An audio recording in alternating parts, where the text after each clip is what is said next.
నమస్కారం. బీఆర్కే భక్తి ప్రేక్షకులందరికీ స్వాగతం. నేను మానస. ఈరోజు మనతో పాటు ఉన్నారు ప్రముఖ ఆధ్యాత్మికవేత్త, జ్యోతిష పండితులు డాక్టర్ గుండపూడి శివ సుధీర్ శర్మ గురువు గారు ఉన్నారు. గురుగారిని అడిగి మే నెలలో 12 రాష్ట్రాల వారికి ఎలా ఉంటుంది, ఎలాంటి పరిహారం చేసుకుంటే మంచి ఫలితం ఉంటుందో గురుగారిని అడిగి తెలుసుకుందాం. నమస్కారం గురుగారు. శ్రీమాత్రే నమః. శ్రీ గురుభ్యో నమః. గురుగారు, మే నెలలో కర్కాటక రాశి వారికి ఎలా ఉంటుంది, ఎలాంటి పరిహారం చేసుకుంటే మంచి జరుగుతుందంటారు? నిజంగా నాన్న, కర్కాటక రాశి వారికి మే నెల చాలా విశేషమైనటువంటి యోగంగా చెప్పబడుతుంది. అనుకున్న పనులు, ఎన్నో రోజుల నుంచి ఎదురు చూస్తున్నటువంటి పనులు కూడా ఇప్పుడు మబ్బు వీడిపోతే ఎట్లా ఉంటుంది, మొత్తం ఆకాశం మొత్తం మేఘాలతో ఆవృతమైపోయి ఉండి ఒక్కసారిగా మబ్బులు వీడిపోతే ఎలా ఉంటుంది, సూర్యుడు ఎలా వస్తాడు, అలాంటి జీవితాన్ని ఈ యొక్క మే నెలలో కర్కాటక రాశి వారు అనుభవించబోతున్నారు. అంటే అంతకుముందు ఉన్నటువంటి సమస్యలన్నీ కూడా తొలగిపోయి ప్రశాంతమైనటువంటి వాతావరణాన్ని పొందేటువంటి పరిస్థితులు సానుకూలంగా ఉండబోతున్నాయి. కార్యం దిగ్విజయంగా పూర్తవబోతుంది. ఉన్నత అధికారుల మన్ననలు పొందుతూ, రేపు మనకంటే పెద్దవాళ్ళు ఉంటారు, బాస్ ఉద్యోగం చేసేటువంటి స్థానంలో, వాళ్ళ మన్ననలు పొందుతూ ఇంకాస్త ముందుకు వెళ్తూ అనుకున్న ఆ ఖర్చులకి ఆదాయం తగినట్లుగా వస్తూ ఉంటుంది. అలాగే వివాహాది శుభకార్యాలు ఇంట్లో చేసుకోవడానికి సంపూర్ణమైనటువంటి యోగకాలంగా చెప్పబడుతూ ఉంది. వివాహం కావట్లేదు మా పిల్లలు కావట్లేదు అని బాధపడేటువంటి వాళ్ళందరికీ కూడాను కర్కాటక రాశి వారికి చాలా శుభతరుణంగా చెప్పబోతోంది ఈ మే నెలంతా కూడాను కర్కాటక రాశి వారికి. అలాగే అనారోగ్య బాధతో ఉన్నటువంటి వాళ్ళు కూడా ఆరోగ్యవంతులుగా మారబోతున్నారు. ఇంట్లో వివాహాది శుభకార్యాలు కావాల్సినటువంటి ధనం చేతికి అందడం, ఇంట్లో పెద్దల అనారోగ్య పరిస్థితి ఆరోగ్యవంతంగా తయారవ్వటం, నిజంగా కుటుంబ సమస్యలు, ఇంతకాలం ఏదైతే భార్యాభర్తల మధ్య ఉండేటువంటి సమస్యలు కానీ, ఈ తల్లిదండ్రుల అనాథముల మధ్య ఉండేటువంటి సహోదరుల మధ్యలో ఉండేటువంటి సమస్యలు కానివ్వండి, ఇవన్నీ కూడాను తొలగిపోయి కుటుంబం అంతా కూడాను ఆనందకరమైనటువంటి వాతావరణంలో ఈ మే నెల మాసమంతా కూడాను గడుపుకునేటువంటి శుభతరుణంగా ఈ యొక్క మాసాన్ని చెప్పుకోవచ్చు. ఈ రాశి వారికి గృహయోగం ఉన్నదంటారా గురుగారు? తప్పనిసరిగా నాన్న, గృహయోగం చాలా రోజుల నుంచి ప్రయత్నిస్తున్నారు ఈ రాశిలో ఉండేటువంటి వాళ్ళు. తప్పనిసరిగా మే నెల చివరిలో కానీ తదుపరి నెలలో కానీ తప్పనిసరిగా వీరికి ఉండేటువంటి గ్రహస్థితి అనుకూలత ఏదైతే ఉందో గృహయోగాన్ని తప్పనిసరి కలుగజేస్తుంది. అది కూడాను వీరికి, అంటే ఇప్పుడు ఒకటి చెప్తాను నాన్న, పెద్ద బిల్డింగ్ కనబడుతుంది, మనం కొనాలి అనుకుంటాం, కానీ అది మన బడ్జెట్లో ఉండదు. అలాంటిది ఏదో బహుళంతస్తులు వీళ్ళకున్న చిన్న బడ్జెట్లో వస్తాయని చెప్పను, కానీ వీళ్ళకున్న బడ్జెట్లో వీళ్ళు అనుకున్న దానికంటే ఉన్నతమైనటువంటి గృహయోగాలు, భూయోగాలు, అలాగే పొలాలు కొనటం, ఇట్లాంటివన్నీ కూడాను విశేషంగా డబ్బులు అధికంగా రావటం. రాజకీయ నాయకులకు అలాగే సినీ ఇండస్ట్రీకి వెళ్ళే వాళ్ళకి ఎలా ఉంటుంది గురుగారు?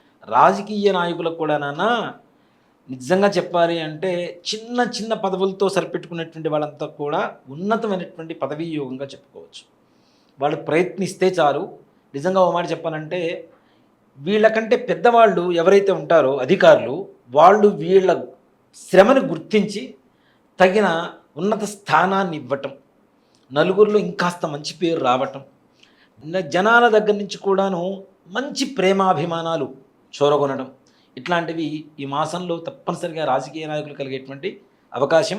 దీన్ని సద్వినియోగపరుచుకుంటే రాబోయేటువంటి రోజుల్లో ఇప్పటి వరకు చిన్న చిన్న గల్లీలో ఉండేటువంటి లీడర్స్ కూడా మంచి స్థానానికి వెళ్ళేటువంటి అవకాశాలు తప్పనిసరిగా కనపడుతున్నాయి. అలాగే సినిమా ఇండస్ట్రీ వాళ్ళకు కూడా నాన్న మంచి అవకాశాలు రాబోతున్నాయి. వీళ్ళకి ముఖ్యంగా పొడుగ్గా తెల్లగా కోలమోహంతో ఉండేటువంటి వ్యక్తుల సహాయ సహకారాలు ఎక్కువగా అందుతూ వీళ్ళకి కావలసినటువంటి ముఖ్యమైనటువంటి పాత్రలో అవకాశాలు దొరకటం, దాంట్లో వీళ్ళు ఆ యొక్క అవకాశాన్ని సద్వినియోగపరచుకోవటం, మంచి గుర్తింపు రావటం, అలాగే ఆర్థికంగా కూడా అంతకుముందు బాధల్లో ఉండి అప్పుల్లో ఉండేటువంటి వాళ్ళు కూడా తప్పనిసరిగా మంచి ఆర్థికంగా పుంజుకుంటూ రుణ విముక్తులవుతూ ప్రశాంతంగా ఉండేటువంటి సమయం సినిమా ఇండస్ట్రీ, మీడియా, కళారంగాల వారికి ఎవరైతే ఉన్నారో కళలు, వీళ్ళందరికీ కూడా చాలా విశేష యోగంగా చెప్పుకోవచ్చు. ఓకే. అలాగే విదేశాలకు వెళ్ళే వాళ్ళకి ఎలా ఉంటుంది గురుగారు? విదేశాలకు వెళ్ళే వాళ్ళకు కూడా చాలా విశేషంగా ఉంటుంది నాన్న. ఇప్పటి నుంచి ప్రయత్నం మొదలుపెట్టండి. రాబోయే రోజులంతా బంగారు భవిష్యత్తు రాబోతోంది. తప్పనిసరిగా మంచి ప్రయత్నాలు, అంటే వీళ్ళు సఫలీకృతం అవుతూ ఉంటారు. అసలు వీసా రాదు, ఇక మొండి, మనం వెళ్ళలేం, మనం విదేశానికి మనకి అవకాశం దొరకదు అనుకునేటువంటి వాళ్ళు ఇక్కడ విద్యార్థుల, ఉద్యోగస్తుల, ఇప్పుడు నిజంగా చెప్పాలంటే చదువుకునేటువంటి చదువుకి విదేశాలు వెళ్ళే వాళ్ళకి సంబంధం లేదు నాన్న. అవును. 60-70 ఏళ్ల వాళ్ళు విదేశాలకు వెళ్ళడానికి ప్రయత్నిస్తుంటారు. కోడలో కొడుకు కూతురు అక్కడ డెలివరీ అవుతుంది కాబట్టి వాళ్ళకు కూడా వీసాలు రిజెక్ట్ అయ్యేటువంటి పరిస్థితులు చాలామందికి ఉన్నాయి. విజిటింగ్ వీసాలు అనుకుందాం ఇట్లాంటివి. అలానే అక్కడ ఉండేటువంటి వాళ్ళకి హెచ్ఆర్ అనేటువంటిది ఉంటుంది కదా, అది లేకపోవటం, అట్లాంటి వాళ్ళకు కూడా ఇప్పుడు ప్రయత్నిస్తే అవకాశం కొంతవరకు సానుకూలంగా మారేటువంటి పరిస్థితులు మాత్రం తప్పనిసరిగా కనపడుతూ ఉన్నాయి. అక్కడ ఉద్యోగం చేసేటువంటి వాళ్ళకు కూడాను ఇంకాస్త ఉన్నతమైనటువంటి ఉద్యోగం అక్కడ దేశంలో కూడా, అది అమెరికా కావచ్చు, కెనడా కావచ్చు, ఆస్ట్రేలియా కావచ్చు, లండన్ కావచ్చు, ఎక్కడైనా కావచ్చు, వాళ్ళకి ఇంకాస్త మంచి గుర్తింపు తెచ్చిపెట్టేటువంటి సమయంగా చెప్పుకోవచ్చు.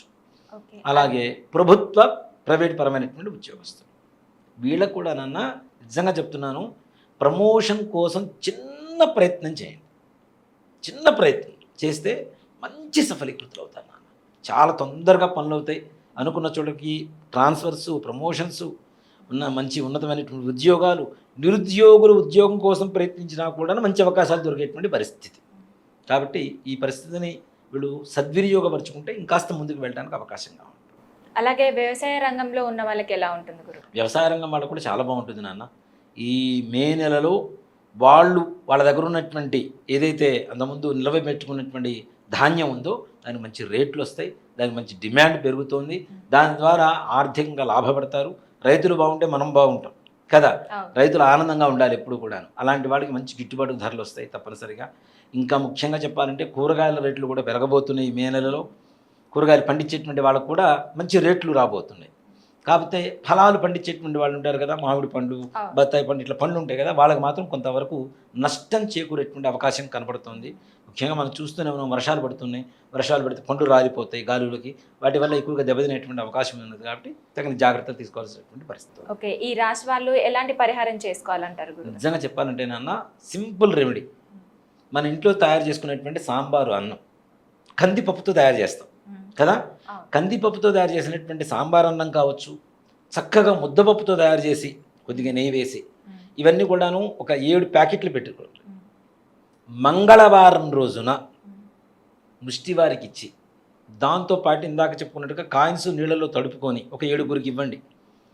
7 కాయిన్స్ తీసుకోండి, నీళ్ళలో తడుపుకోండి. సాంబార్ అన్నం వాళ్ళకి ఇవ్వండి, ఒక కాయిన్ ఇవ్వండి. ఒక సాంబార్ అన్నం ప్యాకెట్ ఒకళ్ళకి ఇవ్వండి, ఒక కాయిన్ ఇవ్వండి. లేదా ముద్దపప్పు ఏదైనా సరే తినటానికి. ఇక్కడ మనం కేవలం ముష్టి వాళ్ళకి ఇస్తున్నాము అంటే ముష్టి వాళ్ళకి ఇస్తున్నాము, ఏదో ఇంట్లో ఉన్నది ఏది ఉంటే అది పడేద్దాం అనుకోవడం కాదు.